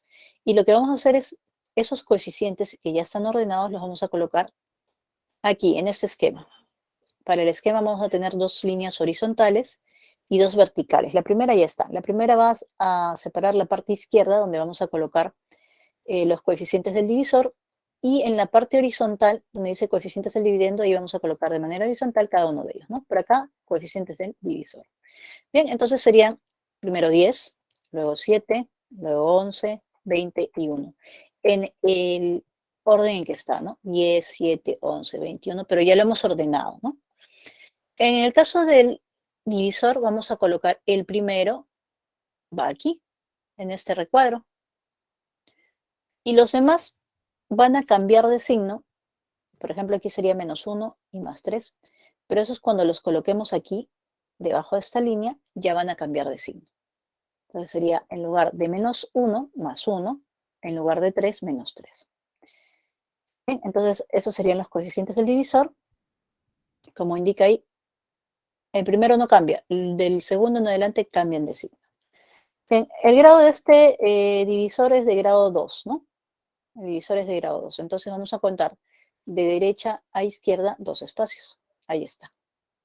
Y esa línea nos permite dividir los coeficientes del cociente y los coeficientes del resto, que ya salen también completos y ordenados en forma decreciente. ¿Okay? Bien, entonces vamos a proceder con la división. Se parece mucho cuando dividimos un número de 2 cifras por otro también que puede ser de más de 2 cifras por uno que tiene 2 cifras, ¿no? Es lo que hacemos, nosotros dividimos en la primera cifra, vemos si lo contiene exactamente ¿no? O si no decimos, ah, ya, mira, esto es aproximadamente, ah, ya, y le damos ese valor. Pero luego verificamos. Entonces, el primer paso es dividir, ¿no? El primer coeficiente 10 entre 2, que sería 5. ¿Ya? Entonces, ese 5 se va a multiplicar por cada uno de los coeficientes del divisor que están abajo. ¿Ya? Entonces, vamos a multiplicar en orden, desde arriba hacia abajo. Entonces, aquí tendríamos así, ¿no? Este 5 va a multiplicar, pero empezando por aquí, ¿no? Primero y segundo. Y si hubiera otro más, tercero, ¿no? Vamos en ese orden. Entonces, 5 por 1, ya usé el 10, entonces voy a colocarlo en esta columna. Ahí iría el 5. Y voy corriendo un espacio a la derecha. Entonces, el otro sería 5 por menos 3, que sería a esta altura, ¿no? Menos 15. Cuando ya acabé de multiplicar por todos los coeficientes del divisor, entonces, a ver, yo ya había operado con el 10, ahora voy a sumar en la siguiente columna. Aquí serían 12, lo sumamos, bueno, respetando los signos, ¿no? Y volvemos a hacer el procedimiento. Ese 12 se divide entre 2, sería 6. El 6 se multiplica por 1, va 6 aquí, por menos 3, menos 18, siempre corriendo un espacio a la derecha. Volvemos a sumar porque ya terminamos de multiplicar. Aquí tendríamos 17 menos 15, 2. 2 entre 2, 1.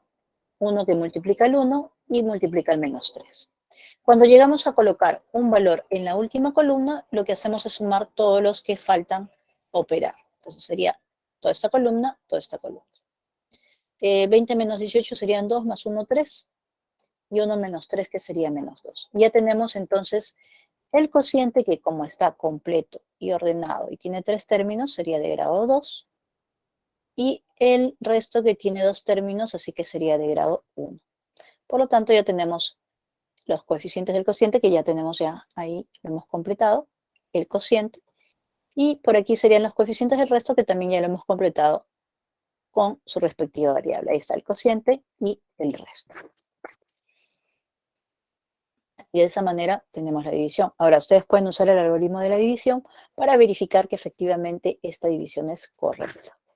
Por lo menos en cuanto el resto lo es, ¿no? Porque el resto es de grado menor que el grado del divisor. Así que no hay ningún problema con eso. Bien, chicos, ¿preguntas hasta aquí?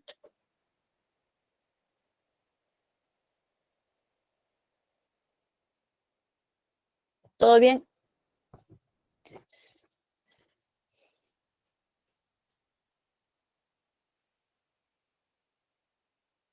Sí, maestra, todo bien. Muy bien, Piero, gracias. Vamos a continuar, pero les comento que para este método de Horner hay una variante. La variante se llama el método de Horner inverso o invertido. Bueno, más o menos para que se hagan una idea, lo vamos a explicar nosotros en un ejercicio más adelante, pero para que se hagan una idea, si el método de Horner se ordenaba en forma decreciente, el método de Horner inverso se ordena en forma creciente, pero tiene ciertas condiciones para aplicarse. En cambio, el método de Horner simplemente se aplica cuando el grado del dividendo es mayor o igual que el grado del divisor. Es lo único que se requiere. En cambio, para Horner inverso hay más condiciones. Y esas condiciones las vamos a mencionar justamente cuando usemos el método para resolver un problema. Bien, entonces, otra variante también sería, ¿no? Una variante, en realidad un caso especial, es el método de Ruffini. Entonces, el método de Ruffini se utiliza cuando el divisor es de grado 1. Entonces, el divisor tiene esta forma x más b. Pero, ojo, hay que precisar que inicialmente el método de Ruffini se usaba cuando el polinomio era mónico, es decir, que esto era 1. Y luego nosotros ya lo hemos generalizado, ¿no? Ahora lo usamos ya generalizado porque es bastante útil, ¿no? Pero inicialmente era con 1. Ya, ¿y esto por qué? Vamos a hacer aquí un pequeño bosquejo para que ustedes más o menos vean cuál es la situación, ¿no? Ahora se aplica para cualquiera, pero inicialmente era para 1. ¿Qué sucede? Cuando nosotros queríamos dividir o queremos dividir un polinomio, por ejemplo, no les voy a colocar cuál es el polinomio de x que voy a dividir. Bueno, un segundo.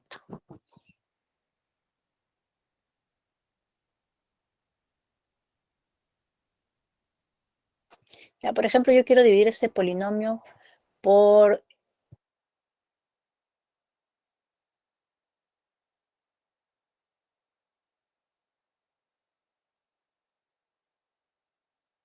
x menos 1.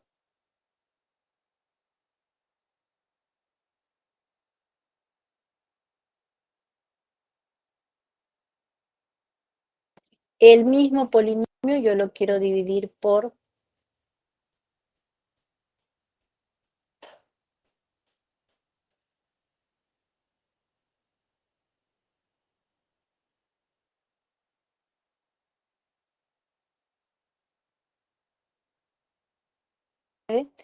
igualando el divisor a 0. Entonces, por ejemplo, aquí yo tendría un medio, ¿verdad? Cuando hago esta división, voy a igualar a 0, entonces el x también valdría un medio. Si yo igualo a 0 aquí también para aplicar Ruffini, el x también valdría un medio. Si igualo a 0 por acá,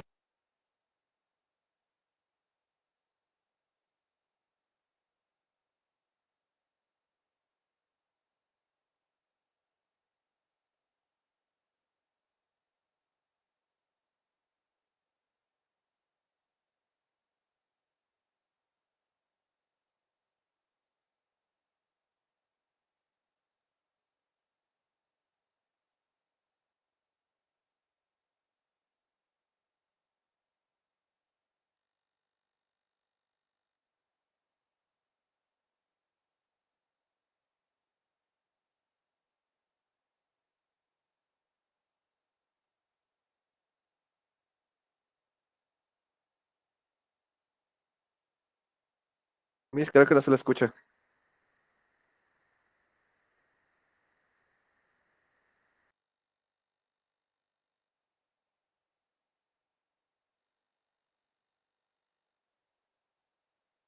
hola, hola. Ahora sí se escucha, Miss. Hola, hola. Ahora sí, no sé qué está pasando aquí, a veces se desconecta. Bueno, a ver, la pregunta era, les he colocado varias divisiones, el mismo dividendo, pero los divisores son diferentes. Entonces, al momento de usar el método de Ruffini, se coloca un medio en la parte izquierda y se procede, ¿no?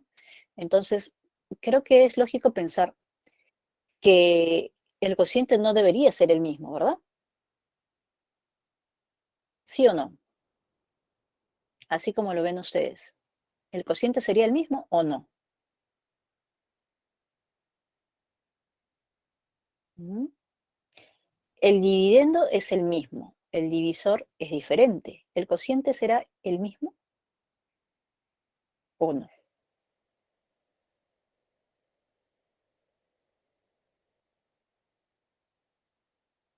A ver, chicos.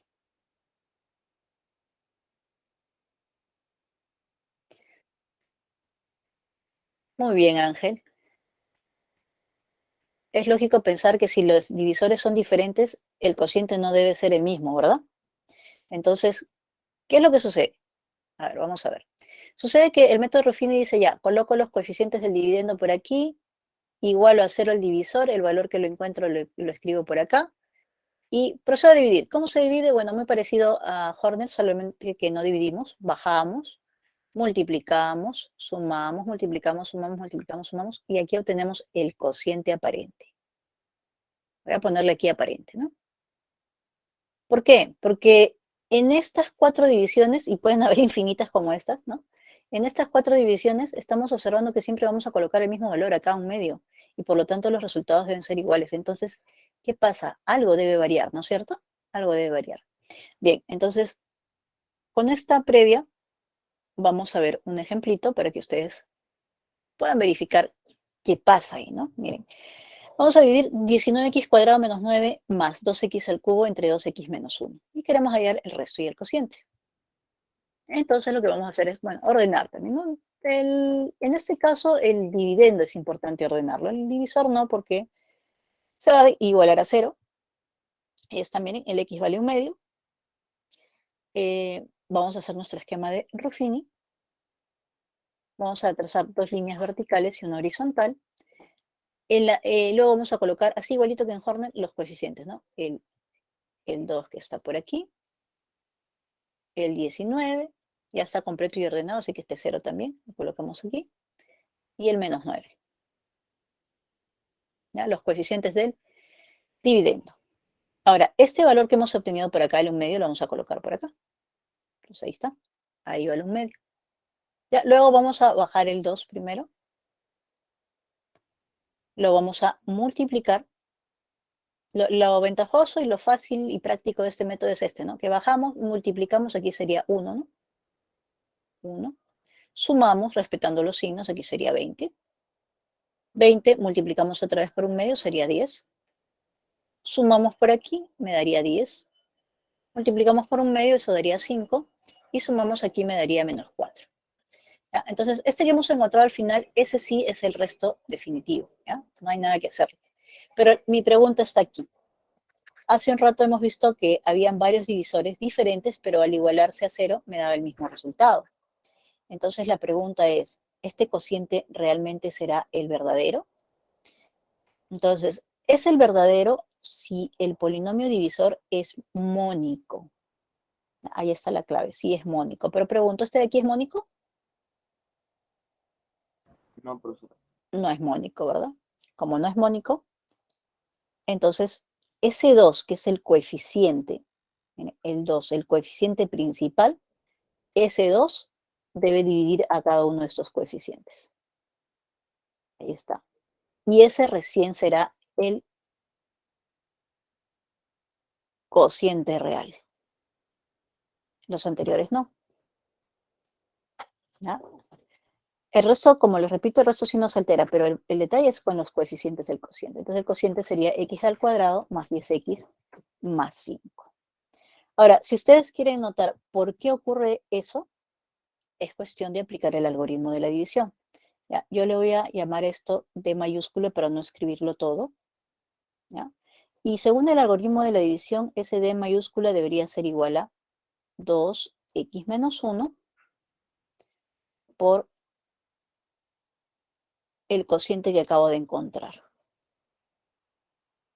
Y más el resto, ¿no? Bueno, que en ese caso sería menos 4. Pero ese D de x yo también lo puedo escribir así. Cuando el polinomio de aquí fuese mónico, entonces factorizo el 2 y ese 2 lo puedo colocar aquí. Y si ustedes se dan cuenta, ese sería justamente el que sale directo, ¿no? El que sale directo de la división. ¿Por qué? Porque este es mónico. Entonces, por ese motivo, siempre es necesario dividir a los coeficientes del cociente aparente por el coeficiente principal, por este de aquí. Si aquí fuese 3, entonces dividimos todo por 3, ¿no? Y de esta manera ya ustedes pueden aplicar Ruffini a cualquier polinomio, no solamente a los mónicos, porque inicialmente era para los mónicos. Entonces es un caso especial del método de Horner, pero también tiene sus variantes, ¿no? Cuando es mónico, directo, y cuando no es mónico, pues habrá que hacer un reajuste a los coeficientes del cociente. Pero nada más, solamente los coeficientes del cociente, todo lo demás sigue igual. Bien, a ver, ¿eso está claro, chicos? Porque a veces este es un tema que requiere algunas aclaraciones. Entonces, como ustedes saben, no es el mismo el cociente. ¿Pero esto por qué? Porque obviamente va a ir variando dependiendo de los coeficientes del divisor que estamos considerando. ¿Ok? Bien, hacemos una pausa aquí para ver en qué casos nos conviene aplicar el método de Horner y el método de Ruffini. A ver, aquí, ahí tomen nota. Horner y Ruffini, bueno, Ruffini ya sabemos que cuando el divisor es de grado 1, pero Horner también se puede aplicar en el caso de divisores de grado 1. Es más, apliquen ustedes a esta división Horner y van a ver que el resultado es exactamente el mismo, ¿no? Solamente que de esta forma es mucho más rápido, pues, ¿no? Bien, ¿y en qué casos me convendrá usar Horner y Ruffini? Bueno, primero, el polinomio tiene que ser de grado no tan alto, salvo casos especiales, ¿ya? sí se puede aplicar. Bueno, en realidad es que sí se puede aplicar. El detalle está en si es conveniente o no es conveniente para el tiempo, ¿no? Más que todo es por eso. Entonces, se aplicará cuando los polinomios estén completamente desarrollados y de preferencia para polinomios que no tengan grado muy alto, ¿ya? Porque eso complica pues el proceso de los coeficientes, bajar, multiplicar, sumar, y ahí nos equivocamos en una posición y ya todo se movió, pues, ¿no? Entonces, por eso no es tan conveniente para polinomios de grado mayor, ¿ya? Para polinomios de grado mayor no es tan conveniente. Bien, igual para Ruffini, pero hay casos especiales en los que sí, ustedes pueden aplicar. A ver, y si me dicen, ¿cuáles son esos casos especiales? Bueno, cuando se conocen, si son de grado muy alto, cuando se conocen, a ver, cuando el polinomio, los primeros términos, los de grado mayor, se conocen o son de coeficiente no nulo, y todos los que están en medio hasta los de grado menor, ¿no? Tienen coeficientes ceros. A ver, ¿cómo es eso? ¿Cómo es eso? Vamos a colocarlo para darles una idea. Por ejemplo, yo lo utilizaría, por ejemplo, para dividir esto.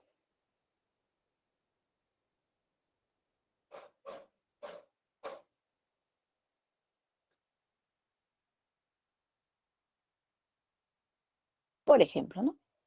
Para dividir esto, yo podría usar Horner. Ya no Ruffini, pero Horner, ¿no? Es de grado alto, miren, tengo el de mayor grado y todos los de medio son 0, 0, 0. Entonces, ¿qué va a pasar? Cuando ustedes apliquen el método, van a ver que hay algo que se repite. Se va formando una regla de correspondencia entre los coeficientes del cociente. Entonces, eso les permite, pues, trabajar tranquilamente sin necesidad de ir operando uno por uno, pues, ¿no? Sino que ya lo pueden hacer rápidamente, ¿ya? Entonces, en esos casos sí podría ser cuando el grado es alto, ¿no? Cuando es grande.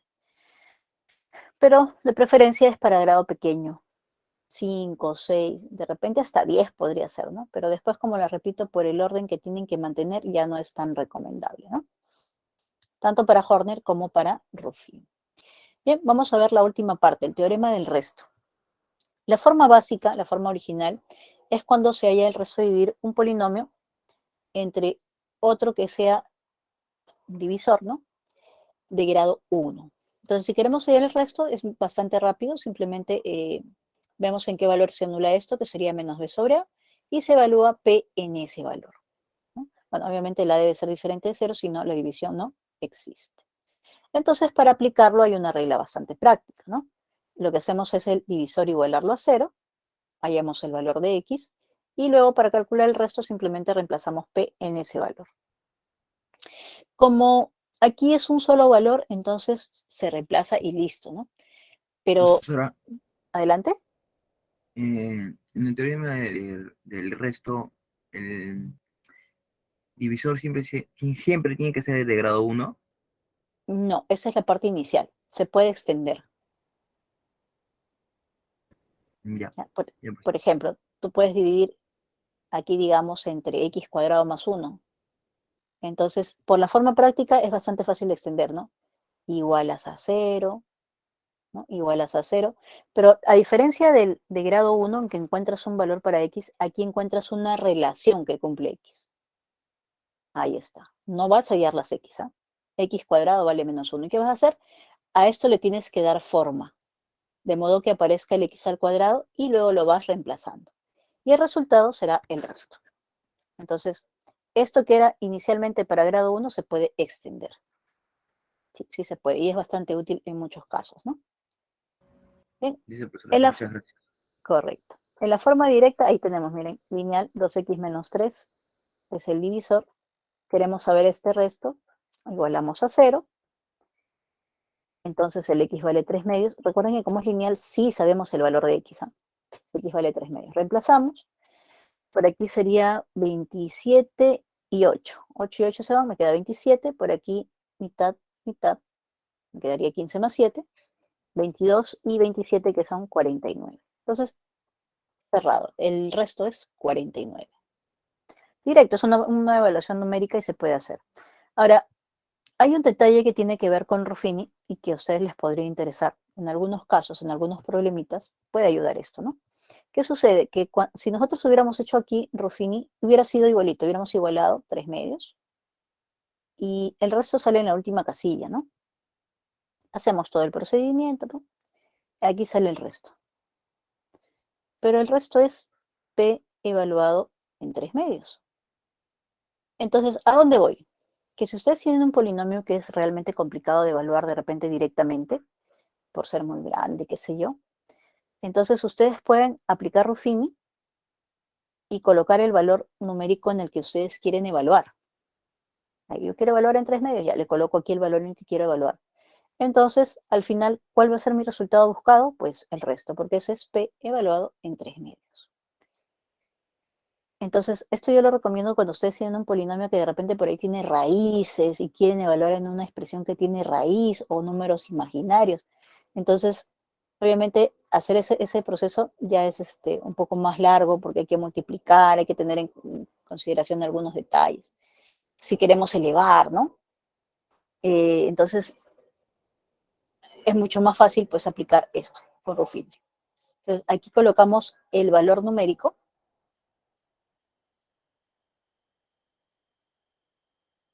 en el que queremos, el valor numérico en el que queremos evaluar, ahí lo colocamos, ¿no?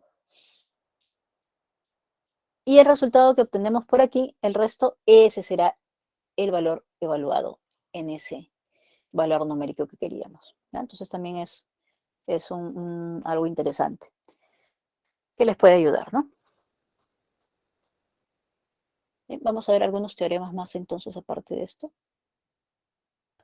Teorema del factor. Teorema del factor. A ver. Bueno, esta definición la vamos a ver más adelante, pero decimos que A es X menos A es un factor si P evaluado en A es 0. X menos A es un factor de P de X si solo si P evaluado en A es 0, ¿no? Esto lo vamos a definir en la semana 9, pero ya tenemos la forma, ¿no? ¿Y de qué nos sirve saber que es un factor? Pues porque como es un factor, entonces también podemos saber que divide exactamente a P de X, o sea, si hacemos la división debe ser exacta. P de X es divisible por X menos A, ¿no? Entonces, todas esas denominaciones que son equivalentes tenemos para ese caso. A veces no conocemos el polinomio, pero podemos reconstruirlo a partir de estos pequeños datos, conociendo factores, conociendo valores donde el polinomio se hace 0, ¿no? Bien, vamos a ver algunas propiedades más. La primera es como una propiedad de los números. Si ustedes se acuerdan, a ver, cómo yo aplico el criterio de divisibilidad por 6. Entonces, y es más, se pueden detectar más, ¿no? El criterio de divisibilidad por 6, ¿qué dice? Ah, ya. Si n es divisible por 2 y n es divisible por 3 exactamente, ¿no? Bueno, las divisiones son exactas. Entonces, dice una propiedad que n se puede dividir por 6. ¿Por qué por 6? Porque 6 es 2 por 3. Pero ¿cómo son 2 y 3 entre sí? Bueno, aparte de que ellos son primos entre sí. ¿Se acuerdan ustedes de los PESI? Ahí está, pues. Entonces, algo similar ocurre con los polinomios. Este x menos a, x menos b y x menos c actúan como los números primos. Por lo tanto, entre ellos son primos entre sí. Bueno, siempre y cuando a, b y c sean diferentes, ¿no? Entonces, si un polinomio es divisible por x menos a, separadamente por x menos b y separadamente por x menos c, entonces quiere decir que será divisible por el producto de ellos. Se aplica para 2 o más polinomios, ¿ya? Aquí hemos considerado 3, pero pueden ser 2, pueden ser 3, pueden ser 4, pueden ser 5. Y como ustedes pueden observar, entonces esto me permite darle una forma al p de x, porque si p de x es divisible por ellos 3, entonces yo lo puedo escribir como x menos a por x menos b por x menos c por algún polinomio que complemente lo que falta. ¿Okay? Bueno, así más o menos aplicamos la propiedad número 1. ¿Ya? Bien. La siguiente propiedad, la propiedad número 2, tiene que ver con algo que a veces nosotros hacemos, ¿no? Tenemos nuestra división normal, pero ¿qué pasa? A ver, por ejemplo, yo quiero dividir 27 entre 6. Entonces, si yo quiero hacer esta división, pues 27 entre 6, 6 por 4, 24, resto, y ese resto me da 3, pues, ¿no?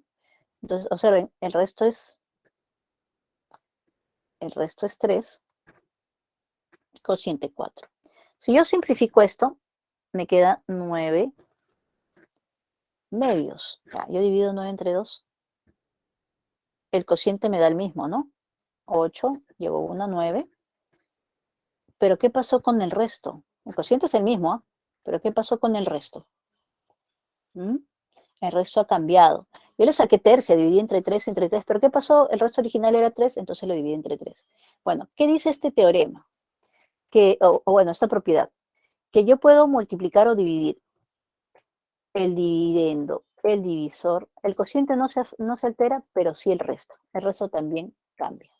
Y eso también quiere decir que este nuevo resto lo puedo relacionar con el anterior de esta manera. Quiere decir que si yo quiero hallar el resto original, entonces esto tendría que pasarlo a dividir. Tal vez aquí ustedes no dicen, no, profesora, pero se simplifica. No, tiene una aplicación. Entonces, cuando ustedes lo apliquen en un problema, van a tener que hacer todo el proceso para luego reducirlo.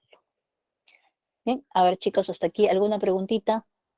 Profesora, ¿podrá volver a explicar la propiedad 2, por favor? La propiedad número 2. Claro, a ver. Vamos a borrar esto, ¿ya? Uf, se fue. Ya, a ver, lo que aquí habíamos indicado es que, ¿qué pasa? Si yo tengo, a ver, yo había puesto el numerito, ¿no? Ya, entonces mi división es así, miren. Entonces 6 por 4, 24, 3, ¿no? Pero ¿qué sucede? Yo aquí le saco tercia. Entonces aquí se transforma en 9, ¿no? Tercia, aquí se transforma en 2. Al momento de dividir, el cociente sigue siendo el mismo. Pero miren, 4 por 2, 8, y para llegar a 9 es 1. Entonces, ¿qué pasó con este 3? También va a resultar dividido por 3, ¿no? Eso es lo que dice este teorema. Entonces, ¿qué dice, no? Ya, si tú necesitas multiplicar para hacer tu división original, recuerden que la división original está comprendida por estos dos. Si tú necesitas multiplicar por algo, lo puedes hacer, no hay problema, pero tienes que tener en cuenta lo siguiente. El cociente no varía, pero tu resto sí. Tu resto también se multiplica por m de x. Ya, eso es lo que te dice esta propiedad. Entonces, si tú quieres regresar al resto original, ¿no? Este es el resto que haces de esta división. Si quieres el resto original, este m de x lo tendrías que pasar a dividir. Vamos a ver un ejemplito luego del receso para que ustedes vean cómo se aplica eso y que quede un poquito más claro, ¿ya? Bien, chicos, justamente creo que estamos en el receso, así que regresamos en unos minutos. Ya, profesor, muchas gracias. Listo.